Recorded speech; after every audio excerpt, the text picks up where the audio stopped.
എൻ്റെ പേര് സുനോജ്. ഇതെൻ്റെ മോള് സെറ, 2ാം ക്ലാസ്സിൽ പഠിക്കുന്നു. ഞാൻ വരുന്നത് ഏറ്റുമാനൂരിൽ നിന്നാണ്. 2ാമത്തെ തവണയാണ് ഈ പരിശുദ്ധമായ അൾത്താരയിൽ എനിക്ക് സാക്ഷ്യം പറയാനുള്ള അനുഗ്രഹം കിട്ടുന്നത്. അമ്മയ്ക്കും തിരുക്കുമാരനും പിതാവായ ദൈവത്തിന് ഞാൻ 1000 നന്ദി പറയുന്നു. ഞാൻ ഉടമ്പടിയിൽ വെച്ചിട്ടുള്ള എൻ്റെ എല്ലാ നിയോഗങ്ങളും അമ്മ മാധ്യസ്ഥം വഹിച്ച് നടത്തി തന്നു. ഒന്നാമത്തെ എൻ്റെ കാര്യം എൻ്റെ കുഞ്ഞിൻ്റെ കാര്യമാണ്. എൻ്റെ കുഞ്ഞിൻ്റെ സ്കിന്നിന് ഭയങ്കര കട്ടിയാണ്, എപ്പോഴും ചൊറിച്ചിലായിരുന്നു. കുളിപ്പിച്ചാലും ഏത് ടൈമിലും ഒരുപാട് മരുന്ന് തേച്ചു, ഓയിൽമെൻറ്റും ഒക്കെ തേച്ചതാണ്, പക്ഷേ മാറുന്നില്ല.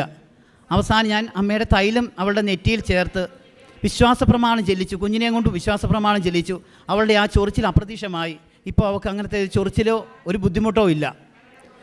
പിന്നെ എൻ്റെ കുഞ്ഞൊരു മലയാളം മീഡിയത്തിലായിരുന്നു ഞാൻ ആദ്യം പഠിപ്പിച്ചുകൊണ്ടിരുന്നത്. അമ്മയുടെ മരണം കഴിഞ്ഞ് എനിക്ക് ആ സ്കൂളിൽ വിടാൻ പറ്റത്തില്ല, കാരണം വണ്ടി 8 മണിക്ക് വരുമായിരുന്നു. അപ്പോൾ എൻ്റെ വീടിൻ്റെ അടുത്ത് ഒരു CBSE സ്കൂളുണ്ട്. അവിടെ ആകുമ്പോൾ 9:15 വിട്ടാൽ മതി. ഞാൻ അന്നേരം കുഞ്ഞിനെ ആ സ്കൂളിലേക്ക് മാറ്റി. ഒരു സെമസ്റ്റർ കഴിഞ്ഞായിരുന്നു ആ സ്കൂളിൽ കൊണ്ട് ആക്കുമ്പോൾ. അവിടെ ചെന്ന് ഒരാഴ്ച കഴിഞ്ഞിട്ട് കൊച്ചിനൊന്നും പഠിക്കാൻ പറ്റുന്നില്ല, ഭയങ്കര ബുദ്ധിമുട്ട്. അവിടുന്ന് അവർ പറഞ്ഞു വിട്ടു, മാക്സിമം ഒന്ന് ട്രൈ ചെയ്യിക്കുക, KCB റൈറ്റ് പോലും അവൾക്ക് എഴുതാൻ പറ്റുന്നില്ല എന്ന് പറഞ്ഞു. ഞാൻ വിശ്വാസപ്രമാണം ചൊല്ലി തൈലം തേച്ച് അവളുടെ ബാഗിനകത്ത് അമ്മയുടെ നേർച്ച വസ്തുവായ ഉപ്പും കൊടുത്തുവിട്ട് അമ്മയുടെ ഒരു ഫോട്ടോയും കൊടുത്തുവിട്ട് ഒറ്റ ആഴ്ച കൊണ്ട് ആ സ്കൂളിൽ ഏറ്റവും ടോപ്പാണ് എൻ്റെ കൊച്ച്. ഒരു മാർക്ക് പോലും കളയത്തില്ല, എല്ലാ വിഷയത്തിനും ഫുൾ മാർക്കാണ്. അതിന് അമ്മയ്ക്കും തിരുക്കുമാരനും 1000 നന്ദി പറയുന്നു. അടുത്ത എൻ്റെ കാര്യമാണ്. ഞാൻ 2019 കോപ്പറേറ്റീവ് ബാങ്കിൽ നിന്ന് 3,86,000 രൂപ ലോൺ എടുത്തിരുന്നു. ലോൺ എടുത്തിട്ട് അത് തിരിച്ചടയ്ക്കാൻ പറ്റിയില്ല. കാരണം എന്നാന്ന് വെച്ചാൽ എൻ്റെ വൈഫ് വിദേശത്താണ് ജോലി ചെയ്യുന്നത്. എൻ്റെ വൈഫിന് ലോൺ കിട്ടിയ പേയ്മെൻറ്റും ഞാനിവിടെ പലരിൽ നിന്നും മേടിച്ച് ഒരാൾക്ക് 60 ലക്ഷം രൂപ വായ്പ കൊടുത്തിരുന്നു. അയാൾ എനിക്ക് ഇതുവരെ തിരിച്ചു തന്നില്ല. അത് ഞാൻ അമ്മേനെ ഇപ്പോൾ ഏൽപ്പിച്ചിട്ടുണ്ട്. അയാളുടെ ഫോട്ടോ എൻ്റെ ഫോണിലുണ്ടായിരുന്നു, അമ്മയെ കാണിച്ചിട്ടുണ്ട്. അമ്മ അത് ഏറ്റെടുത്തിട്ടുണ്ടെന്ന് എനിക്ക് ഉറച്ച വിശ്വാസമുണ്ട്. ലോൺ അടയ്ക്കാൻ അതുകൊണ്ട് പറ്റിയില്ല. 40,000 രൂപ ഇൻട്രസ്റ്റ് അടിച്ചു. പിന്നെ ഒരു കാരണത്താലും അടയ്ക്കാൻ പറ്റിയില്ല. എൻ്റെ അമ്മയെക്കൊണ്ടാണ് ഞാൻ ലോൺ എടുപ്പിച്ചത്. അമ്മ മരിച്ചു 6 മാസം കഴിഞ്ഞപ്പോൾ ബാങ്കിൽ നിന്ന് നോട്ടീസ് വന്നു, എത്രയും പെട്ടെന്ന് ലോൺ അടയ്ക്കണം. ഒരു മാർഗ്ഗവും ഇല്ല, കയ്യിൽ ഒരു ക്യാഷിന് ഒരു വഴിയില്ല, അയാളൊട്ട് പൈസ തന്നിട്ടുമില്ല. ഞാൻ അമ്മയോട് ചോദിച്ചു, എന്താ അമ്മയെ ചെയ്യാൻ മാർഗ്ഗം എന്ന് ചോദിച്ചു. അമ്മ പറഞ്ഞു, നീ എന്തായാലും ബാങ്കിലേക്ക് ചെല്ല്. ഞാൻ അമ്മയും കൂട്ടി, അതായത് ഉടമ്പടി കാശ് രൂപവും എടുത്ത് നേരെ കോപ്പറേറ്റീവ് ബാങ്കിൽ ചെന്നു. ബാങ്കിൽ ചെന്നപ്പോൾ ബാങ്കിലെ മാനേജർ അവിടെ ഇല്ല, ഒരു ലീവിലാണ്, സെക്രട്ടറി മാഡം. അപ്പം അതിന് ഇൻചാർജ് ആയിട്ടുള്ള സാറിനെ പോയി കണ്ടു. സാറ് പറഞ്ഞു, ഒരു കാരണത്താലും നടക്കത്തില്ല, കാരണം ലോൺ എടുത്ത വ്യക്തിയും വസ്തു പേരിലുള്ള വ്യക്തിയുമായ ആൾ മരിച്ചുപോയി, ലോൺ അടയ്ക്കാതെ ഒരു മാർഗ്ഗവും ഇല്ല, എത്രയും പെട്ടെന്ന് അടയ്ക്കണം. ഞാൻ വിഷമിച്ചിങ്ങി ഇറങ്ങിയപ്പോൾ അവിടുത്തെ 2 സ്റ്റാഫുകൾ അങ്ങോട്ടും ഇങ്ങോട്ടും സംസാരിച്ചു. റിസ്ക് ഫണ്ട് നിങ്ങളെ പിടിച്ചിട്ടുണ്ടോ എന്ന് ചോദിച്ചു. ഞാൻ പറഞ്ഞു, എനിക്കറിയത്തില്ല. അവർ നേരെ പോയി കമ്പ്യൂട്ടറിൽ നോക്കിയപ്പോൾ 500 രൂപ റിസ്ക് ഫണ്ട് പിടിച്ചിട്ടുണ്ട്, കുടിശ്ശിക ഉള്ളതുകൊണ്ട് അവർക്കൊന്നും ചെയ്യാൻ പറ്റത്തില്ലെന്ന് പറഞ്ഞു. സാധാരണ കോപ്പറേറ്റീവ് ബാങ്കിൽ കുടിശ്ശിക ഉണ്ടെങ്കിൽ അവർ തിരിഞ്ഞു നോക്കിയല്ല. അമ്മയുടെ ആ ഇടപെടൽ കൊണ്ടാണ് അവർ ആ റിസ്ക് ഫണ്ടിൻ്റെ കാര്യം നോക്കിയത്. ഞാൻ നേരെ എന്നാ ചെയ്തെന്ന് വെച്ചാൽ, നമ്മുടെ സഹകരണ വകുപ്പ് മന്ത്രി VN വാസവൻ സാറ് ഞങ്ങളുടെ അവിടെയാണ് ഓഫീസ്. ഞാനിവിടെ ധ്യാനം കഴിഞ്ഞ് പോകുമ്പോൾ കാണാം, ഒരുപാട് വണ്ടി അവിടെയുണ്ട്, ഒരുപാട് പേര് സാറിനെ കാണാൻ വന്ന് നിൽക്കുന്നത്. ഞാനൊരു 3 പേജിൻ്റെ ഒരു അപേക്ഷ എഴുതി ഒരു സൺഡേയിൽ സാറിനെ കാണാൻ പോയി. ഭയങ്കര തിരക്കായിരുന്നു, എങ്കിലും സാറിൻ്റെ മുറിയിലോട്ട് എനിക്ക് കയറാനുള്ള അനുവാദം കിട്ടി. ഞാൻ ഈ അപേക്ഷ കൊണ്ട് 3-4 പേരകത്ത് നിൽപ്പുണ്ട്, അപേക്ഷ കൊണ്ട് സാറിൻ്റെ കൊടുത്തു. അപ്പം ഞാൻ ഒറ്റയ്ക്കല്ല പോയത്, ഉടമ്പടി കാശ് രൂപ എൻ്റെ കയ്യിലുണ്ട്, നേർച്ച വസ്തുവായ ഉപ്പുമായിട്ടാണ് പോയത്. ഉടമ്പടി കാശ് രൂപ എൻ്റെ വലത് കൈ പിടിച്ചിട്ട് ഞാൻ ആ അപേക്ഷ ആ സാറിൻ്റെ കയ്യിലോട്ട് കൊടുത്തു.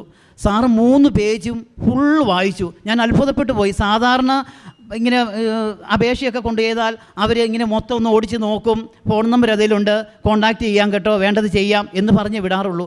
3 പേജും വായിച്ചിട്ട് ഉടനെ തന്നെ അവിടുത്തെ സ്റ്റാഫിനെ വിളിച്ചിട്ട് പറഞ്ഞു, ഇവർക്ക് വേണ്ടത് പെട്ടെന്ന് തന്നെ ചെയ്തു കൊടുക്കാൻ. എനിക്ക് ഗവൺമെൻറ്റിൽ നിന്ന് 1.5 ലക്ഷം രൂപ സാറ് വാങ്ങിത്തന്ന് എൻ്റെ മുതലിലേക്ക്, കോപ്പറേറ്റീവ് ബാങ്കിലെ ലോണിൻ്റെ മുതലിലേക്ക് അടച്ചു തന്നു. ബാലൻസ് പൈസ അടയ്ക്കാൻ 6 മാസത്തെ സാവകാശവും സാറ് മേടിച്ചു തന്നു. ഞാൻ സാറിനെ അമ്മയുടെ മുമ്പിൽ സമർപ്പിക്കുകയാണ്. ഇത് എന്നെപ്പോലുള്ള അർഹതപ്പെട്ടവർ ചെല്ലുമ്പോൾ ഇനിയും ഇങ്ങനെ ചെയ്യാൻ സാറിന് സാധിക്കട്ടെ. അടുത്ത എൻ്റെ നിയോഗം, എനിക്ക് മുട്ടക്കോഴിയുടെ ബിസിനസ്സായിരുന്നു. 500 കോഴി ഉണ്ടായിരുന്നു. അമ്മ മരിച്ച്, ഞാനും അമ്മയും കൂടിയാണ് നടത്തിക്കൊണ്ടിരുന്നത്. അമ്മ മരിച്ചു കഴിഞ്ഞ് എനിക്കത് നടത്താൻ ഭയങ്കര ബുദ്ധിമുട്ടായി. 250 കോഴിയെ ഒരാൾക്ക് കൊടുത്തു. ബാക്കി 250 കോഴി കിടക്കുക. ആ 250 കോഴി ആദ്യം കൊടുത്തത് നല്ല മുട്ടയിടുന്ന കോഴിയായിരുന്നു, ബാക്കി കോഴിക്ക് മുട്ട കുറവുമായിരുന്നു. ഒരുപാട് പേരോട് ചോദിച്ചു, ഇറച്ചിക്കടയിലും കോഴിക്കടയിലും എല്ലാം ചോദിച്ചു, ആർക്കും വേണ്ട. കാരണം പോകാൻ ഭയങ്കര മടുപ്പാണ്, ബിസിനസ് ഭയങ്കര ഡള്ളാണെന്നാണ് അവർ പറഞ്ഞത്. ഞാൻ കോഴിക്കൂടിൻ്റെ അടിയിൽ കൊണ്ട് നേർച്ച വസ്തുവായ ഉപ്പിട്ട് ഒരാഴ്ച വിശ്വാസ പ്രമാണം രാവിലെ ഉച്ചയ്ക്കും വൈകിട്ടും ചൊല്ലി. ഒരാഴ്ച കഴിഞ്ഞപ്പോൾ ഒരു കോഴിക്കടക്കാരൻ എന്നെ വിളിച്ചിട്ട് പറഞ്ഞു, ഒരു 5 കോഴിയെ കൊണ്ട് തരാൻ പറഞ്ഞു. ഞാൻ 5 കോഴിയെ കൊണ്ട് കൊടുത്തു. അയാൾ പറഞ്ഞു, ഇതിപ്പോൾ 2 ആഴ്ച കഴിയും തീരണമെങ്കിൽ, വേണമെങ്കിൽ ഞാൻ വിളിക്കാൻ കേട്ടോന്ന് പറഞ്ഞു. 1.5 മണിക്കൂർ കഴിഞ്ഞില്ല, അയാൾ 15 കോഴിക്ക് വിളിച്ചു. 10 ദിവസം കൊണ്ട് എൻ്റെ 250 കോഴിയെയും അയാൾ എടുത്തു. ഭയങ്കര ഒരു അത്ഭുതം. കാരണം അയാൾക്ക് കോഴി വേണ്ടെന്ന് പറഞ്ഞതാണ്. അമ്മ എന്നെ അങ്ങനെ അനുഗ്രഹിച്ചു. അതിന് ഞാൻ 1000 നന്ദി പറയുന്നു. ഫെബ്രുവരി 15-ാം തീയതി എൻ്റെ ബർത്ത്ഡേ ആയിരുന്നു. എനിക്ക് 1,20,000 രൂപയുടെ സെൻറ്റ് ബെർണാഡ് എന്ന് പറഞ്ഞൊരു ഡോഗ് ഉണ്ടായിരുന്നു. അപ്പോൾ എനിക്കതിനെ വിൽക്കാൻ ഭയങ്കര ബുദ്ധിമുട്ടാണ്. കാരണം വലിയ ഡോഗ് ആയതുകൊണ്ട് ആരും മേടിച്ചുകൊണ്ട് പോവുകയില്ല. അമ്മയോട് ഞാൻ പ്രാർത്ഥിച്ചു, അമ്മയെ ബർത്ത്ഡേയുടെ ഗിഫ്റ്റായിട്ട് എനിക്ക് ഈ ഡോഗിനെ വിൽക്കാൻ സാധിക്കണം, അമ്മ എനിക്ക് ഗിഫ്റ്റ് തരണമെന്ന്. ഫെബ്രുവരി 15-ാം തീയതി എൻ്റെ ബർത്ത്ഡേയുടെ അന്ന് രാവിലെ തന്നെ എൻ്റെ ഡോഗിനെ മേടിക്കാൻ ആൾ വന്ന് എനിക്ക് ക്യാഷും തന്ന് എൻ്റെ ഡോഗിനെ കൊണ്ടുപോയി. അതിന് ഞാൻ അമ്മയ്ക്കും തിരുക്കുമാരനും പിതാവായ ദൈവത്തിനും 1000 നന്ദി പറയുന്നു. എല്ലാ ആഴ്ചയിലും ഞാൻ ഇവിടെ ധ്യാനം കൂടാൻ വരുന്നതാണ്. നേരത്തെ വ്യാഴാഴ്ചയായിരുന്നു ധ്യാനം. ഒരു വ്യാഴാഴ്ച ഞാൻ വന്നപ്പോൾ ധ്യാനമില്ല. അപ്പോൾ എനിക്ക് ഭയങ്കര വിഷമം തോന്നി. ഞാനിവിടെ ഇരുന്ന് കുറച്ച് ജപമാല ചൊല്ലി. എന്നിട്ട് അന്നേരം എന്നോട് പറയുക, നീ മെഡിക്കൽ കോളേജിൽ പോ. ഞാൻ മെഡിക്കൽ കോളേജിൽ 4-ാം വാർഡിൽ മാനസികാസ്വസ്ഥത ഉള്ളവരെ കാണാൻ എല്ലാ ആഴ്ചയിലും പോകുന്നതായിരുന്നു. ഞാൻ അന്ന് ഇവിടുന്ന് നേർച്ച വസ്തുക്കളെല്ലാം മേടിച്ച് ഒരു 10,900 രൂപയുടെ നേർച്ച വസ്തു മേടിച്ച് വീട്ടിൽ ചെന്നു. വീട്ടിൽ ചെന്നപ്പോൾ ചേട്ടത്തേക്ക് പനിയായിട്ട് കിടക്കുവാണ്. അവിടെ ഒന്നും ഉണ്ടാക്കിയിട്ടില്ല. പിള്ളേർ സ്കൂൾ വിട്ട് വരും. എങ്കിലും ഞാനത് മൈൻഡ് ചെയ്തില്ല. നേരെ 10,3500 രൂപ വീട്ടിലിരിപ്പുണ്ട്. അതും എടുത്ത് ഈ നേർച്ച വസ്തുവായിട്ട് മെഡിക്കൽ കോളേജിൽ പോയി. മെഡിക്കൽ കോളേജിൻ്റെ 4-ാം വാർഡിൽ ചെന്ന് അവിടെ എല്ലാവരുമായിട്ട് സംസാരിച്ചു. നേർച്ച വസ്തുക്കൾ കൊടുത്തു. അവർക്ക് വേണ്ടി വരുന്ന എൻ്റെ കയ്യിലുണ്ടായിരുന്ന ക്യാഷും ഞാൻ കൊടുത്തു. എന്നിട്ട് ഞാനിങ്ങനെ ഇറങ്ങാൻ തുടങ്ങിയപ്പോൾ ഒരപ്പച്ചനും അമ്മച്ചിയും ഒരു ബെഡിൽ ഇരുന്ന് പച്ചവെള്ളം കുടിക്കുക. 5 മണിയായി ആ ടൈമിൽ. ഞാൻ ചോദിച്ചാൽ തന്നെ വെള്ളം കുടിക്കുന്നേ, ചായ കുടിക്കുന്നില്ലേ എന്ന് ചോദിച്ചപ്പോൾ അടുത്തിരുന്നവർ പറഞ്ഞു അവർക്ക് ആരുമില്ല, പൈസയുടെ ബുദ്ധിമുട്ടുമാണെന്ന്. എൻ്റെ കയ്യിലുണ്ടായിരുന്ന ക്യാഷ് മൊത്തം കൊടുത്തു. 1000 രൂപ എൻ്റെ കയ്യിൽ ബാലൻസ് ഉള്ളൂ. എനിക്ക് ചിക്കൻ മേടിച്ചുകൊണ്ട് വീട്ടിലോട്ട് പോകണം. ഞാൻ ഒന്നും കൊടുക്കാതെ പുറത്തോട്ട് ഇറങ്ങി. കുറച്ച് കഴിഞ്ഞ് അങ്ങ് നടന്നു കഴിഞ്ഞപ്പോൾ എൻ്റെ മനസ്സിൽ പറയുക, ചിക്കനേക്കാളും അത്യാവശ്യം അവർക്ക് ചായക്ക് ക്യാഷ് കൊടുക്കാൻ മേലേന്ന്. ഞാൻ തിരിച്ച് വന്ന് ആ 1000 രൂപയിൽ നിന്ന് 500 രൂപ അപ്പച്ചൻ്റെ കൊടുത്തിട്ട് പറഞ്ഞു, നിങ്ങൾ 2 പേരും ചായ മേടിച്ച് കുടിക്കുക കേട്ടോ എന്ന്. എന്നിട്ട് ഞാൻ തിരിച്ച് ചിക്കനും ഒക്കെ മേടിച്ച് വീട്ടിൽ വന്നു. പിറ്റേ ദിവസം ഞങ്ങളുടെ പള്ളിയിൽ, ഇടവക പള്ളിയിലെ കൊടി കയറുവാണ്. കൊച്ചിൻ്റെ കൈ ക്യാഷ് കൊടുത്ത് വിടണം, ചേട്ടൻ്റെ പിള്ളേർക്ക് കൊടുക്കണം. ക്യാഷ് വരണമെങ്കിൽ 3-4 ദിവസം കൂടെ കഴിയും. ആരോടും ചോദിക്കാൻ മടിയും. അക്കൗണ്ടിൽ 1000 രൂപ കിടപ്പുണ്ട്. പക്ഷേ ഞാൻ ഉറങ്ങാൻ കയറിയിട്ട് ഫോണിനകത്ത് ചുമ്മാ ഒന്ന് നോക്കിയപ്പോൾ എൻ്റെ അക്കൗണ്ടിനകത്ത് 35,000 രൂപ കിടക്കുന്നു. അന്ന് തന്നെ വന്നിരിക്കുന്നത്. ഞാൻ അന്നേരം വൈഫിനെ വിളിച്ചു. വൈഫ് 1,00,000 രൂപയാണ് അയക്കുന്നത്. ഈ 35,000 രൂപ അല്ല, സാലറി വന്നിട്ടുമില്ല. അപ്പം ഞാൻ ചോദിച്ചപ്പോൾ പുള്ളിക്കാരി അയച്ചിട്ടില്ല. പിറ്റേ ദിവസം ബാങ്കിലെ മാനേജർ എൻ്റെ ഫ്രണ്ടാണ്. ആ സാറിനെ പോയി ഞാൻ കണ്ട് സാറിനോട് ചോദിച്ചപ്പോൾ സാറ് പറഞ്ഞു, ഈ ക്യാഷ് എവിടുന്ന് വന്നതാണെന്ന് ഞങ്ങൾക്കൊരു പിടുത്തവുമില്ല, ഗവൺമെൻറ്റിൽ നിന്നോ വല്ലതും വന്നതായിരിക്കും. അങ്ങനെ 3,500 രൂപ മെഡിക്കൽ കോളേജിൽ കൊടുത്ത് ക്യാഷ് ഇല്ലാതെ വേദനിച്ച സമയത്ത് 35,000 രൂപ അമ്മ മാധ്യസ്ഥം വഹിച്ച് എനിക്ക് മേടിച്ചു തന്നു. 1000 നന്ദി ഞാൻ പറയുന്നു. പിന്നെ വെളുപ്പിനെ 3 മണിക്ക് അമ്മയുടെ സുഗന്ധത്തിൻ്റെ, മുല്ലപ്പൂവിൻ്റെ സുഗന്ധം എനിക്ക് അനുഭവപ്പെട്ടിട്ടുണ്ട്. അടുത്തതാണ് ടൈം ഷോർട്ടിങ് എന്ന് പറഞ്ഞ് അച്ഛൻ പറയുന്ന എൻ്റെ സാക്ഷ്യം. അതായത് എൻ്റെ വൈഫ് കുവൈറ്റിലാണ് ജോലി ചെയ്യുന്നത്. അവിടെ കോൺട്രാക്റ്റ് ബേസാണ്. ഇവിടെ സാക്ഷ്യം എഴുതി പ്രാർത്ഥിച്ചിട്ട് ഒരു വർഷത്തെ കോൺട്രാക്റ്റ് ഞങ്ങൾക്ക് റിന്യൂവൽ ചെയ്ത് കിട്ടി. പിന്നെ ഒരു 6 മാസവും കൂടെ കിട്ടി. അത് കഴിഞ്ഞപ്പോൾ അവിടെ എല്ലാവരും മാറേണ്ടി വന്നു. എനിക്ക് ബാങ്കിൽ ലോണുണ്ട്. ഈ 60 ലക്ഷം രൂപ വായ്പ കൊടുത്ത ആൾ തന്നിട്ടില്ല. വല്ലാത്ത ഞെരുക്കം, എങ്ങനെ ലോൺ അടയ്ക്കും, വല്ലാതെ വേദനിച്ച് ഞാൻ അമ്മയോട് പറഞ്ഞു, അതൊരു വഴി കാണിച്ചു തരണമേ എന്ന് ഞാൻ പറഞ്ഞു. പ്രാർത്ഥിച്ചിട്ട് ഇവിടുന്ന് ഇറങ്ങി അന്ന് എൻ്റെ ഒരു ഫ്രണ്ട് വിളിച്ചിട്ട് പറഞ്ഞു, UK-ക്കുള്ള ഒരു ബയോഡേറ്റ കൊടുക്കാൻ. ഞങ്ങൾ UK-ക്ക് നേരത്തെ കൊടുത്തതാണ്. ഒരു റിപ്ലൈ അവിടെ നിന്ന് വന്നില്ല. ബയോഡേറ്റ കൊടുത്തു. വീട്ടിൽ ചെന്ന് കഴിഞ്ഞപ്പോൾ ബയോഡേറ്റക്കാർ എൻ്റെ വൈഫിനെ വിളിച്ചു. അവർ ബയോഡേറ്റ സെലക്ട് ആക്കി. എല്ലാം പെട്ടെന്ന് ടൈം ഷോർട്ടനിങ്ങാണ്. ഇൻ്റർവ്യൂ നടത്തി. ഇൻ്റർവ്യൂ പാസ്സായി. പക്ഷേ എന്ത് ചെയ്താലും വൈഫ് IELTS എഴുതിയല്ല. UKV IELTS ആണ് എഴുതേണ്ടത്. അത് എഴുതിയല്ല. കാരണം പഠിത്തമായിട്ട് ടച്ച് വിട്ടുപോയി. ഉള്ളി പ്രാക്ടിക്കൽ മാത്രമേ ഉള്ളൂ. ഞാൻ വൈഫ് അറിയാതെ വൈഫിൻ്റെ ഫോട്ടോയുമായിട്ട് അച്ഛനെ വന്ന് കണ്ടു. അച്ഛൻ അമ്മേനെ കാണിച്ച് പ്രാർത്ഥിച്ചു. അച്ഛൻ എൻ്റെ കവള് തടിച്ചിട്ട് പറഞ്ഞു, നീ ഇവിടെ സാക്ഷ്യം പറഞ്ഞാൽ മതിയെന്ന്. ഞാൻ ഇവിടുന്ന് ഇറങ്ങി വീട്ടിൽ ചെല്ലുന്നതിന് മുമ്പ് വൈഫ് പറഞ്ഞു, എക്സാമിനുള്ള ഡേറ്റ് ഞാൻ എടുത്തിട്ടുണ്ടെന്ന്. ഞാൻ അത്ഭുതപ്പെട്ടു പോയി. അന്നേരം അമ്മ അത് ഏറ്റെടുത്തു. അച്ഛൻ പറഞ്ഞപ്പോൾ അമ്മ അത് സ്വീകരിച്ചെന്ന് എനിക്ക് മനസ്സിലായി. എക്സാം പിറ്റേ മാസമായിരുന്നു. എക്സാം പാസ്സായി പോകുന്നതിന് 12 ലക്ഷം രൂപ വേണം. ഒരു കാശിന് ഒരു മാർഗ്ഗവും ഇല്ലാത്ത സമയം. ആ 12 ലക്ഷം രൂപയും എവിടുന്ന് വന്നെന്ന് എനിക്കറിയത്തില്ല. തിരിച്ചു കൊടുക്കേണ്ടാത്ത ലക്ഷങ്ങളുണ്ട്. എന്തെങ്കിലും ഉള്ളപ്പോൾ തിരിച്ചു കൊടുത്താൽ മതിയെന്ന് പറഞ്ഞവരുണ്ട്. അങ്ങനെ എൻ്റെ വൈഫ് കയറി യു കെയിലെത്തി പിറ്റേ ദിവസം തന്നെ വൈഫ് ജോലിക്ക് കയറി 15 ദിവസത്തിനുള്ളിൽ എൻ്റെ വൈഫിന് വീട് അവിടെ കിട്ടി. അത് ഭയങ്കര അത്ഭുതമാണ്. കാരണം 3 മന്ത് സാലറി വന്നിട്ടേ ഉള്ളൂ. ഓൺലൈനിൽ അപ്ലൈ ചെയ്താൽ മാത്രമേ ഉള്ളൂ വീട് വാടകയ്ക്ക് കിട്ടുകയുള്ളൂ. അല്ലാതെ വീട് വാടകയ്ക്ക് കിട്ടുന്നതല്ല. അപ്പം ഞാനിവിടെ ആ ഞായറാഴ്ച ഇവിടെ സെപ്റ്റംബർ മാസമാണ്, വണക്കമ്മ 8 നോമ്പിൻ്റെ ടൈമിലാണ്. അപ്പം ഞാനിവിടെ വന്നു. അച്ഛനെ ഒന്ന് കാണാം എന്ന് പ്രാർത്ഥിക്കാം. കൊച്ചച്ഛനെയാണ് കാണാൻ ഉദ്ദേശിച്ചത്. അച്ഛനെ കാണാൻ വേണ്ടി ഞാൻ ആ പുറകിലോട്ട് പോയിരുന്നു. കാരണം 8 നോയമ്പാണ്, കൊച്ചിനോട് ഒച്ച വെക്കുന്നുണ്ടല്ലോ എന്ന് വിചാരിച്ച്. എന്നാൽ അതെല്ലാം മാറിക്കോളും.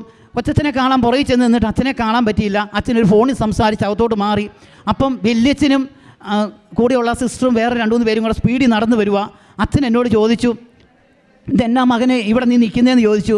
സൺഡേ ആണെന്ന് ഓർത്തോണം, ആരെയും അച്ഛൻ ബ്ലെസ് ചെയ്യുന്നതല്ല. അതിനു മുമ്പ് ഒരു കാര്യമുണ്ട്. കാരണം ഞാൻ എല്ലാ ദിവസവും ജപമാല ചെല്ലുമ്പോൾ ഒരു പ്രത്യേക നിയോഗം വെക്കും. VP ജോസഫ് അച്ഛൻ എന്നെ ഒരുപാട് ഇഷ്ടമായിരിക്കണമെന്ന്, അച്ഛൻ എന്നെ ഒരുപാട് ഇഷ്ടപ്പെടണമേ എന്ന് ഞാൻ എപ്പോഴും പ്രാർത്ഥിക്കും. അത് അച്ഛൻ ഇവിടെ ധ്യാനത്തിന് വരുമ്പോൾ പണ്ട് നോക്കത്തില്ല, എന്നെ ചിരിക്കാൻ തുടങ്ങി, പിന്നെ എന്നെ കൈപൊക്കി കാണിക്കാൻ തുടങ്ങി. അങ്ങനെ ഭയങ്കര സ്നേഹമായി. അന്ന് ഈ വെളുപ്പിനെ ഞാൻ പ്രാർത്ഥിച്ചപ്പോൾ പറഞ്ഞു, അമ്മേ ഇന്നെനിക്ക് അച്ഛൻ എന്നെ ഇഷ്ടമാണെന്നുള്ള തെളിവ് കാണിച്ചു തരണേന്ന്. ഞാൻ അങ്ങനെ ഈ കാര്യത്തിന് വേണ്ടി കൊച്ചച്ഛനെ കാണാൻ വേണ്ടിയാണ് ശരിക്കും പുറകിൽ പോയത്. വല്യച്ഛനാണ് നടന്നു വന്നത്. ഈ വല്യച്ഛനെ നിങ്ങളോട് ചോദിച്ചു, അച്ഛൻ എന്നാ ചെയ്തു? തിരിഞ്ഞിങ്ങ എൻ്റെ അടുത്ത് വന്നിട്ട് എൻ്റെ തലയിൽ എന്നാ മോനെ കാര്യം എന്ന് ചോദിച്ചു. ഞാൻ പറഞ്ഞു, അച്ഛാ പെട്ടെന്ന് എനിക്ക് പറയാൻ ഒന്നുമില്ലാഞ്ഞ്. ഞാൻ പറഞ്ഞു, വൈഫിന് വീട് കിട്ടിയില്ല അച്ഛാ, പെട്ടെന്ന് വീട് കിട്ടിയാലേ ഞങ്ങൾക്ക് പോകാൻ പറ്റുള്ളൂ എന്ന് പറഞ്ഞു. അച്ഛൻ ഒരു 5 മിനിറ്റ് നേരം എൻ്റെ തലയിൽ കൈവച്ച് അവിടെ പ്രാർത്ഥിച്ചു. ഞാൻ അന്നേരം ഭയങ്കരമായിട്ട് അത്ഭുതപ്പെട്ടു പോയി. സൺഡേ അച്ഛൻ ആരെയും തൊടുന്നതല്ല, പക്ഷേ എനിക്ക് അമ്മയോട് ഞാൻ പ്രാർത്ഥിച്ച് അച്ഛൻ എന്നെ ഇഷ്ടമാണെന്നുള്ള തെളിവ് എനിക്ക് കാണിച്ചു തരണമെന്ന് പറഞ്ഞു. അതേപടി ഇഷ്ടം അച്ഛൻ എന്നെ അവിടെ കാണിച്ചു. അതുപോലെ തന്നെ പിറ്റേ ദിവസം തന്നെ എൻ്റെ വൈഫിന് അവിടെ വീട് ശരിയായതും ഭയങ്കര അത്ഭുതമാണ്. കാരണം അവിടെ 1 വർഷമായ സ്റ്റാഫുണ്ട്. അവർ ഹസ്ബൻഡിനെയും പിള്ളേരെ കൊണ്ടുപോകാൻ വേണ്ടി വീട് എടുത്തിട്ടുണ്ട്. ആ പുള്ളിക്കാരിക്ക് ജോലി സ്ഥലത്ത് പെട്ടെന്ന് എന്തോ പ്രോബ്ലം ഉണ്ടായി. ആ പുള്ളിക്കാരിക്ക് അവിടുന്ന് മാറേണ്ടി വന്നു. അങ്ങനെ ആ പുള്ളിക്കാരിയുടെ വീട് ഞങ്ങൾക്ക് തരാമെന്ന് പറഞ്ഞു. ഒരു സെക്യൂരിറ്റി പോലും കൊടുക്കാതെ ഞങ്ങൾക്ക് 15 മിനിറ്റ് യാത്രയുള്ളൂ അവിടുന്ന്. ആ വീട് ഞങ്ങൾക്ക് അമ്മ അനുവദിച്ചു തന്നു. അതുപോലെ അത്ഭുതകരമായിട്ടാണ് ആ വീട് കിട്ടിയത്. അതിന് ശേഷം എന്നെയും കൊച്ചിനെയും കൊണ്ടുപോകാനുള്ള പേപ്പർ വർക്കുകൾ ചെയ്യണം. അപ്പം ഞാൻ വൈഫിനോട് പറഞ്ഞു, വീട് കിട്ടിയല്ലോ, ഇനി പേപ്പർ വർക്ക് സ്റ്റാർട്ട് ചെയ്യാൻ പറഞ്ഞു. പേപ്പർ വർക്കിനുള്ള കാര്യങ്ങളെല്ലാം സ്റ്റാർട്ട് ചെയ്തു. VFSൽ കൊണ്ട് ഫോം കൊടുത്തു. ഞങ്ങൾക്ക് ഡേറ്റ് കിട്ടി. ഞങ്ങൾ 2 പേരും ചെന്നു. അവിടെ ചെന്നപ്പോൾ അവർ പറഞ്ഞു 10 അല്ലെങ്കിൽ 14 വർക്കിംഗ് ഡേയ്സ് വേണം എന്ന് പറഞ്ഞു. ഞാൻ വീട്ടിൽ വന്ന് അമ്മയോട് പ്രാർത്ഥിച്ചത് 10 ഡേയ്സിനുള്ളിൽ എൻ്റെയും കൊച്ചിൻ്റെയും വിസ വരണമെന്നുള്ളതാണ്.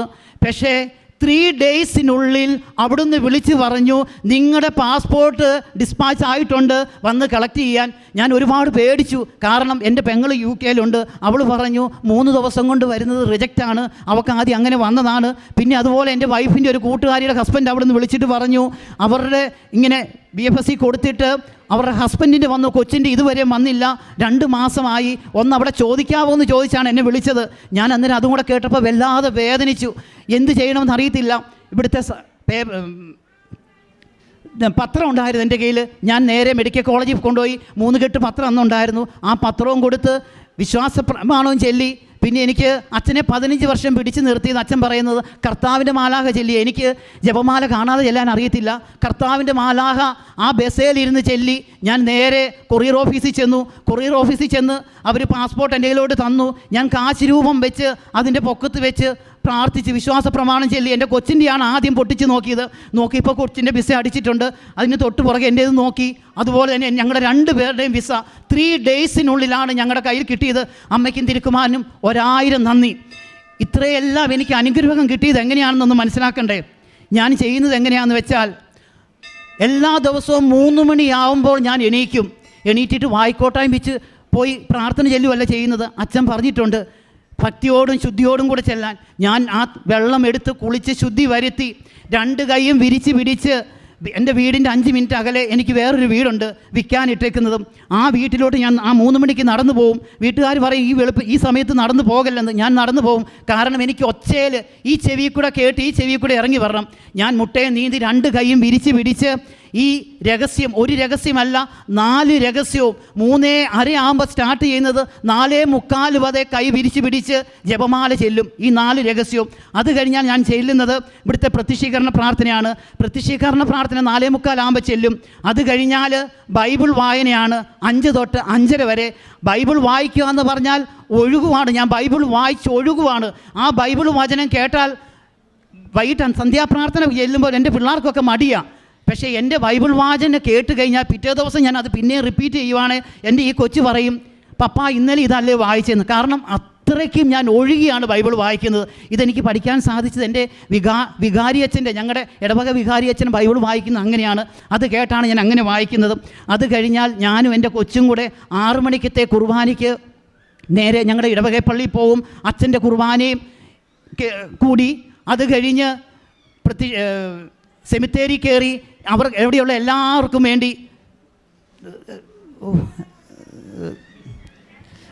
പ്രാർത്ഥിക്കും. അവർക്ക് എല്ലാവർക്കും വേണ്ടി പ്രാർത്ഥിക്കും. അത് കഴിഞ്ഞ് തിരിച്ച് വന്ന് എൻ്റെ കൊച്ചിനെ സ്കൂളിൽ പോകാൻ ഒരുക്കും. അത് കഴിഞ്ഞാൽ നേരെ പോകുന്നത് കോട്ടയത്തുള്ള അനാഥാലയത്തിലാണ്. അവിടെ 70 പേരുണ്ട്, പ്രായം ചെന്നവരും ഒട്ടും വയ്യാത്തവരുമായിട്ടുള്ളത്. ആഴ്ചയിൽ 3 ദിവസം ഞാൻ അവിടെ പോകും. അവിടെ ചെന്നാൽ 9:30 ആകുമ്പോൾ ചെന്നാൽ ചുമ്മാ അവിടെ സ്പെൻഡ് ചെയ്യുകയല്ല ചെയ്യുന്നത്. കൂലിപ്പണി ചെയ്യുന്നവരെക്കാളും വേർത്ത് ജോലി ചെയ്യുക. 17 പേരെ ഞാൻ ഒരു ദിവസം കുളിപ്പിക്കും. അതായത് കാല് മുഴുവൻ പുണ്ണായിട്ടുള്ളവർ, മോഷനും യൂറിനും എല്ലാം പോയിട്ട് പാമ്പേഴ്സ് തലേ ദിവസത്ത് നിറഞ്ഞ് ഭയങ്കരമായിട്ട് സ്മെല്ലുള്ളത്. അച്ഛൻ ഇവിടെ പറഞ്ഞു കേട്ടിട്ടുണ്ട്. ചില വീടുകളിൽ ഇതിനു വേണ്ടി പ്രായം ചെന്നവരെ കുർബാന കൊടുക്കാൻ പോകുമ്പോൾ കഫം തിളയ്ക്കുന്ന മണം കേട്ടാൽ വല്ലാതെ ഛർദ്ദിക്കുമെന്ന്. ആദ്യത്തെ 1-2 പ്രാവശ്യം എനിക്കങ്ങനെ ബുദ്ധിമുട്ടെങ്കിലും ഞാൻ എൻ്റെ ഈ കൈ കൊണ്ട് നല്ല രീതിയിൽ അവരെ തേച്ച് കഴുകി കുളിപ്പിക്കും. കയ്യെ കൂടെ വെള്ള കളറുള്ള പുഴു ഒഴുകി വന്നിട്ടുണ്ട്. പക്ഷേ എനിക്കൊരു ബുദ്ധിമുട്ടും തോന്നിയില്ല. എണ്ണയൊക്കെ തേച്ച് മസാജ് ചെയ്ത് ആ അപ്പച്ചന്മാരെ 17 പേരെയും കുളിപ്പിച്ച് നല്ല വൃത്തിയാക്കി അവിടെ ഇരുത്തും. അത് കഴിഞ്ഞാൽ ചെല്ലുന്നത് നേരെ അമ്മച്ചിമാരുടെ അടുത്തോട്ടാണ്. പ്രായം ചെന്ന അമ്മച്ചിമാരാണ്. 96 വയസ്സ് 95 വയസ്സുള്ളതാണ്. ആ മുറിക്കകത്തോട്ട് ആർക്കും കയറാൻ പറ്റത്തില്ല. അതുപോലെ യൂറിൻ്റെ സ്മെല്ലാണ്. അവർ വൃത്തിയാക്കി ഇടാഞ്ഞിട്ടല്ല, കാരണം ഇവർക്ക് യൂറിൻ പൊയ്ക്കൊണ്ടിരിക്കുക. കണ്ണ് കാണാൻ മേല. ഞാൻ അമ്മച്ചിയെ നിന്ന് വിളിക്കുമ്പോൾ എൻ്റെ മോൻ വന്നോ എന്ന് ചോദിക്കും അമ്മ. ഞാൻ ചെന്ന് വെള്ളം ചൂടാക്കി അവരെ കുളിപ്പിക്കുക എന്ന് പറഞ്ഞാൽ വെള്ളം മേത്തോട്ട് മൊത്തം ഒഴിക്കുമല്ല, കാലയിൽ ആദ്യം കുറച്ചൊഴിക്കും. കാരണം നല്ല ചൂട് വേണം. ഇത്രയും പ്രായമായവരാണ്. അവർക്ക് ആ വെള്ളം ഒഴിച്ചൊഴിച്ച് പതുക്കെ മുകളിലോട്ടാക്കി നല്ലതായിട്ട് കുളിച്ച് തോർത്തി നല്ല ഡ്രസ്സ് വിടിയിച്ച് അവരെ കടത്തും. അവൻ്റെ കൊച്ചിൻ്റെ ക്യൂട്ടക്സ് എടുത്തുകൊണ്ട് പോയി കാലേ ക്യൂട്ടക്സ് ഇട്ട് കൊടുക്കും. പഴയ കാലത്തെ പാട്ട് പാടി അവരെ കേൾപ്പിക്കും, ഡാൻസ് കളിച്ച് കാണിക്കും. അങ്ങനെ ഒരുപാട് സന്തോഷത്തോടെയാണ് ചെയ്യുന്നത്. പിന്നെ പത്രം എല്ലാ മാസവും 4 കെട്ട് പത്രം വാങ്ങിക്കും. മെഡിക്കൽ കോളേജിൻ്റെ അവിടെ എൻ്റെ കൊച്ച് അപ്പുറത്തെ സൈഡിൽ, ഞാൻ ഇപ്പുറത്ത് നിന്ന് ഞങ്ങൾ പത്രം കൊടുക്കും. കൊച്ചിന് പറയാൻ അറിയത്തില്ല എങ്കിലും പറയും, ഈ പത്രം വായിക്കണം അമ്മ, ഒത്തിരി അനുഗ്രഹം തരുമെന്ന് പറയും. ഇന്നലെ ഞങ്ങൾ കൊടുക്കാൻ പോയി. അപ്പോൾ ഇവൾ പറഞ്ഞു പത്രം 3-4 പേര് വാങ്ങിച്ചില്ല, എനിക്കിനി കൊടുക്കാൻ മടിയാ പപ്പ എന്ന് പറഞ്ഞു. ഞാൻ പറഞ്ഞു കുഴപ്പമില്ല, കൊച്ചവിടെ നിന്ന് കൊടുത്തോ, അമ്മ അനുഗ്രഹിക്കുമെന്ന് പറഞ്ഞു. ഇങ്ങനെ ഇതുപോലെ രീതിയിലാണ് ഞാൻ പ്രേക്ഷിത പ്രവർത്തനങ്ങൾ ചെയ്യുന്നത്. അതുകൊണ്ടാണ് എനിക്ക് കൊട്ട നിറച്ച് അമ്മ തന്നു വിടുന്നത്. ഇനി നിങ്ങളെല്ലാവരും ഞങ്ങൾക്ക് വേണ്ടി പ്രാർത്ഥിക്കണം. പിതാവായ ദൈവത്തിനും 1000 നന്ദി. പരിശുദ്ധ അമ്മയുടെ വല്ല അനുഭവത്തിൻ്റെ സാക്ഷ്യം വളരെ വ്യക്തമായിട്ട് തൻ്റെ ജീവിതത്തിൽ എങ്ങനെയാണ് അനുഭവപ്പെട്ടെന്ന് വ്യക്തമായിട്ട് പറഞ്ഞു. അതിൻ്റെ കാരണം പറഞ്ഞു. അവസാനം പറയുന്നുണ്ട്. അപ്പോൾ നിങ്ങൾ വളരെ വ്യക്തമായിട്ട് നമ്മൾ എന്തുകൊണ്ടാണ് ഇവിടെ സാക്ഷ്യം പറയുന്നവരുടെ നമ്മൾ അവർ പറഞ്ഞില്ലെങ്കിൽ അവരോട് അവർ ചെയ്ത കാരുണ്യ പ്രവർത്തനങ്ങൾ പറയുവാനായിട്ട് നമ്മളിവിടുന്ന് ചോദിക്കുകയോ അല്ലെങ്കിൽ അവരുടെ പറയുകയോ ചെയ്യും. അതിൻ്റെ ഏറ്റവും പ്രധാനപ്പെട്ട ഒരു ലക്ഷ്യമെന്ന് പറയുന്നത്, നമുക്കിപ്പോൾ ആവശ്യത്തിലേറെ ചൊല്ലുന്ന പ്രാർത്ഥനകൾ സഭയിൽ ലഭ്യമാണ്. ഇഷ്ടംപോലെ പ്രാർത്ഥനകൾ നൊവേനകളായിട്ടും ജപമാലകളുടെ വിവിധ ഫോമുകളായിട്ട് ലഭ്യമാണ്. പക്ഷെ അതിനുമപ്പുറം ചെയ്യുന്ന വിശ്വാസത്തിൻ്റെ പ്രവൃത്തികൾ ചെയ്യുവാനായിട്ട് സീരിയസ് ആയിട്ട് ഇതിനെടുക്കുന്നവർ മാത്രമേ, അച്ഛൻ്റെ നിർബന്ധം അതാണ്. ഉടമ്പടി എടുക്കാൻ വരുന്നവർ വെറുതെ പ്രാർത്ഥിച്ചിട്ട് ഇവിടെ ചിലവഴിച്ചിട്ട് പോകല. അതിൻ്റെ പിന്നിൽ ഇപ്പം ഈ സഹോദരൻ പറഞ്ഞതുപോലെ ഉള്ള ഒരുപാട് പ്രവർത്തനങ്ങളുടെ ബലമുണ്ട്. അത് ജപം. അപ്പോൾ 20% പ്രാർത്ഥന എന്ന് അച്ഛൻ എപ്പോഴും 80% പ്രവർത്തനം. അപ്പം വളരെ വ്യക്തമായിട്ടത് പറയുന്നുണ്ട്. ഒരു പക്ഷേ ഇങ്ങനെ പറയുന്നത് നല്ലതാണെന്ന് ബഹുമാനപ്പെട്ട അച്ഛന് ബോധ്യപ്പെടാൻ കാരണം, ഇപ്പോൾ ഇവിടെ നിന്ന് കേട്ട ഇത്രയും പേർക്ക് അവർ ചിലപ്പോൾ ഒരു ദിവസം ഒരു അനാഥാലയത്തിൽ പോയി കുറച്ച് സമയം സ്പെൻഡ് ചെയ്യുന്നതല്ല, അതിനുമപ്പുറം ചെയ്യുന്നവരുണ്ട് എന്നുള്ളൊരു ഓർമ്മപ്പെടുത്തൽ അങ്ങനെ ചെയ്യണം. അങ്ങനെ ചെയ്തതിൻ്റെ ഫലമായിട്ട് തന്നെയാണ് ഇപ്പോൾ അമ്മ മാതാവിൻ്റെ വലിയ സാന്നിധ്യം ജീവിതത്തിൽ ഉണ്ടായെന്നുള്ള വലിയ ബോധ്യപ്പെടലിൽ നിന്നാണ് വളരെ വ്യക്തമായിട്ട് സംസാരിക്കുന്നത്. ഒരു പക്ഷേ ഉടമ്പടി എടുക്കുന്നവർക്ക് അച്ഛൻ എപ്പോഴും പറയുന്നുണ്ട്, നമ്മൾ ഏറ്റവും കൂടുതൽ മനോഹരമായിട്ട് നമ്മുടെ കാരുണ്യ പ്രവർത്തനങ്ങൾ ചെയ്യുന്നത്. ഇതിപ്പം ഈ വ്യക്തിയുടെ അല്ല, ചില വിദ്യാർത്ഥിനികളുടെ സാക്ഷ്യങ്ങളും ഒക്കെ ഇതുപോലെ. അവരാദ്യം ഈ മകൻ പറഞ്ഞതുപോലെ തന്നെ ആദ്യം നമുക്ക് എല്ലാവർക്കും ഒരു അറപ്പും മടുപ്പും ഒക്കെ തോന്നുന്ന സാഹചര്യത്തിൽ നിന്ന് വളരെ വ്യക്തമായിട്ട് ഇപ്പം കാരുണ്യ പ്രവർത്തനങ്ങൾ 2 രീതിയിലുണ്ടല്ലോ. ഒന്ന് പേരിന് പോയി ചെയ്തു എന്ന് വെക്കാം, രണ്ടാമത്തത് മനസ്സറിഞ്ഞ് ഉള്ളറിഞ്ഞ് സമയം കണ്ടെത്തി ആഴമായിട്ട് ചെയ്യാം. അത് അവസാനം പറയുന്നുണ്ട് എന്തൊക്കെയാണ് ചെയ്യുന്നത്. അതിൻ്റെ ഒരു അനുഗ്രഹം ദൈവം തരാതിരിക്കില്ല എന്ന് തന്നെയാണ് ഇവിടെ സാക്ഷ്യം പറയുന്നത്. ഇവിടെ സാക്ഷ്യം പറയുന്നതിൽ ഒരു ഭൂരിഭാഗം പേരും തന്നെ ഇങ്ങനെ സമയം കണ്ടെത്തി ചെയ്യുന്നവരാണ്. ചില സാക്ഷ്യങ്ങളിൽ അത് വ്യക്തമായിട്ട് അവർ പറയുന്നുണ്ട് എന്ന് മാത്രം.